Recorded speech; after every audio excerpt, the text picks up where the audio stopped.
வணக்கம், வாழ்க மகிழ்வுடன் சிபிஎல் சிந்தனை களத்திற்கு உங்களை அன்புடன் வரவேற்கின்றேன். தினம் ஒரு திரவியம் மனதுக்கும் உடலுக்கும். இன்றைக்கு உணவிட்ட ஒரு உத்தமர், அவரை பற்றி நாம் பார்க்கலாம். அவர் யாரு அப்படின்னு சொன்னா, நம்முடைய பசுமை புரட்சியின் நாயகன், நம்முடைய நாட்டினுடைய பசுமை புரட்சியின் சிற்பி அப்படின்னு கூட சொல்லலாம், திரு டாக்டர் எம்.எஸ். சுவாமிநாதன் அவர்கள். Doctor MS. சுவாமிநாதன் அவர்கள் அவர்களுடைய வாழ்க்கையை பற்றி நிறைய படிக்கும் பொழுது நிறைய ஆச்சரியமான விஷயங்களை கண்டுபிடித்தோம். என்ன அப்படின்னு சொன்னா, அவங்க அப்பா டாக்டர், அவருக்கும் அவங்க அம்மாவுக்கும் பையனையும் டாக்டர் ஆக்கணும்னு தான் ஆசை. ஆனா இவருக்கு அந்த லைன்ல ஈடுபாடு இல்லை. ஏன் ஈடுபாடு இல்லை அப்படின்னு சொன்னா, அவர் 1925ஆம் ஆண்டு ஆகஸ்ட் 7ஆம் தேதி பிறக்கிறாரு. தன்னுடைய 17 வயசு இருக்கும்போது அவருக்கு ஒரு பெரிய தாக்கம் ஏற்படுது. என்ன அப்படின்னு சொன்னா, வங்க தேசத்துல மிகப்பெரிய உணவு பஞ்சம் ஏற்படுகிறது. சுதந்திரத்துக்கு முன்னாடி ஒருங்கிணைந்த வங்க பிரதேசத்துல மிகப்பெரிய ஒரு உணவு பிரச்சனை ஏற்படுகிறது, உணவு பஞ்சம். நிறைய பேர் கொத்து கொத்தா மடிஞ்சு போறாங்க பட்டினியால, சாப்பாடு கிடைக்காம. அது அவருடைய உள்ளத்தை மிகவும் பாதித்தது, தாக்கியது.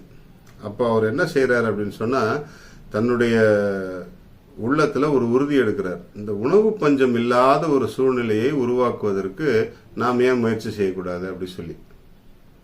இந்த மாதிரியான பருவத்தில் ஏற்படக்கூடிய தாக்கம் தான் ஒரு மனிதனுடைய வாழ்க்கையை மிக மிக மிக உயர்த்தி செல்கிறது. எல்லோருடைய வாழ்க்கையிலும் பாருங்க, அந்த 20 வயதுக்கு முன்பாக அந்த இளம் பருவத்தில் ஏற்படுகிற தாக்கம் தான் அவருடைய வாழ்க்கையை தீர்மானிக்கிறது என்று கூட சொல்லலாம். இது ஒரு அழகிய உளவியல் உண்மை. அந்த வயசுல அவங்க என்ன முடிவு எடுக்கிறாங்களோ அதை நோக்கி தான் அவங்க பயணிச்சுக்கிட்டே இருப்பாங்க கடைசி வரைக்கும். இப்ப எம்.எஸ். சுவாமிநாதன் அவர்களுக்கும் அந்த பாதிப்பு மிக ஆழமாக அவரை பாதித்தது.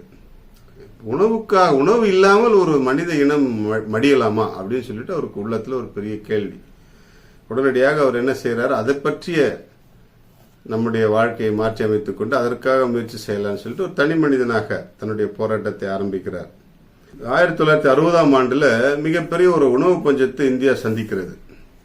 அப்ப அவரு பிரதமராக இருந்த இந்திரா காந்தி அவர்களுடைய அனுமதியோடு ஜப்பான் நாட்டிலிருந்து கோதுமை வித்துக்களை இறக்குமதி செய்து எல்லா மாநிலங்களிலும் அதை பயிரிட வைக்கிறார். அது பொதுவாக கோதுமை உற்பத்தியில இவ்வளவுதான் அப்படின்னு சொல்லிட்டு ஒரு அறுவடைக்கான தகுதியான அளவு மதிப்பிடப்படும். ஆனால் இவர் 200%, 2 மடங்கு அந்த பலனை அறுவடை செய்யும் அளவுக்கு விவசாயிகளை உற்சாகப்படுத்தி கோதுமை உற்பத்தியில் ஒரு தன்னிறைவு அடைய செய்கிறார். பஞ்சத்திலிருந்து இந்தியாவை விடுவிக்கிறார். அந்த காலகட்டத்தில் தான் அவருடைய புகழ் வெளிவர ஆரம்பிக்கிறது.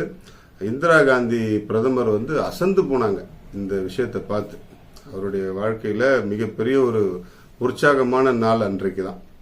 அசந்து போனாங்க, இவ்வளவு நம்மளால செய்ய முடியுமா அப்படின்னு சொல்லிட்டு. இதற்கு ஒரு தனி மனிதனுடைய முயற்சி தான், திரு எம்.எஸ். சுவாமிநாதன் அவர்களுடைய விடாமுயற்சி தான் முக்கிய காரணம். இன்றைக்கு இந்தியா உணவு உற்பத்தியில தன்னிறைவு அடைந்திருக்கிறது. அரிசி உற்பத்தியா இருந்தாலும் சரி, அல்லது மில்லட்ஸ், நவதானியங்கள், மற்ற எல்லா விதமான பருப்பு வகைகள் எல்லாத்திலையுமே தன்னுடைய உற்பத்தியில் தன்னிறைவு அடைந்து பல நாடுகளுக்கும் ஏற்றுமதி செய்து பல கோடி மக்களுக்கு உணவளிக்கக்கூடிய திறனை இந்திய விவசாய அமைப்பு பெற்றிருக்கிறது அப்படின்னு சொன்னா, அதற்கு மிகப்பெரிய மூல காரணம் திரு டாக்டர் எம்.எஸ். சுவாமிநாதன் அவர்கள். அவர்களுக்கு அவர் உயிரோடு இருந்திருக்கும் பொழுதே பாரத் ரத்னா விருது வழங்கப்பட்டிருந்தால் மிக மகிழ்ச்சி. ஆனால் அவர் இறந்து அந்த இரங்கல் செய்தி குறிப்பில் நானே கூட என்னுடைய முகநூல் பக்கத்தில் வெளியிட்டிருந்தேன். யார் யாருக்கும் பாரத ரத்னா கொடுக்கறாங்க, இவருக்கு ஏன் கொடுக்காம இருக்காங்கன்னு சொல்லிட்டு. ஆனால் அடுத்த ஆண்டு கொடுக்கப்பட்டது, அவர் இறந்த பிறகு கொடுக்கப்பட்டது. ஆனால் இருக்கும் பொழுதே கொண்டாடப்பட வேண்டியவர் அவர்.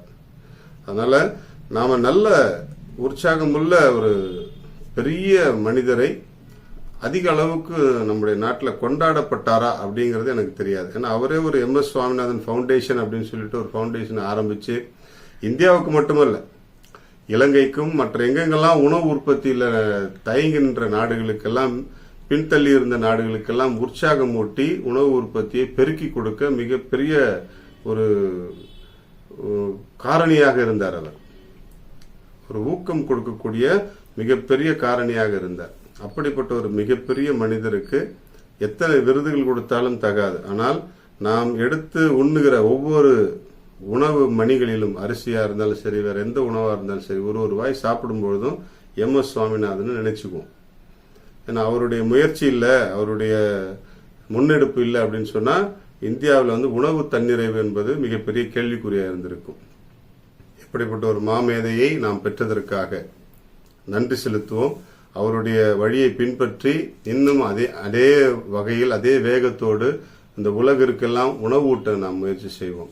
உழவுக்கும் தொழிலுக்கும் வந்தனை செய்வோம் என்று பாடிய பாரதியோடு சேர்ந்து எம்.எஸ். சுவாமிநாதன் அவர்களுடைய முயற்சியில் நாமும் பங்கெடுத்து உணவு பயிர் செய்வதற்கு நாம் எல்லோரையும் உற்சாகப்படுத்துவோம். உழைக்கின்ற விவசாயிகளுக்கு நம்முடைய உதவிகளை ஆன மட்டும் செய்வோம்.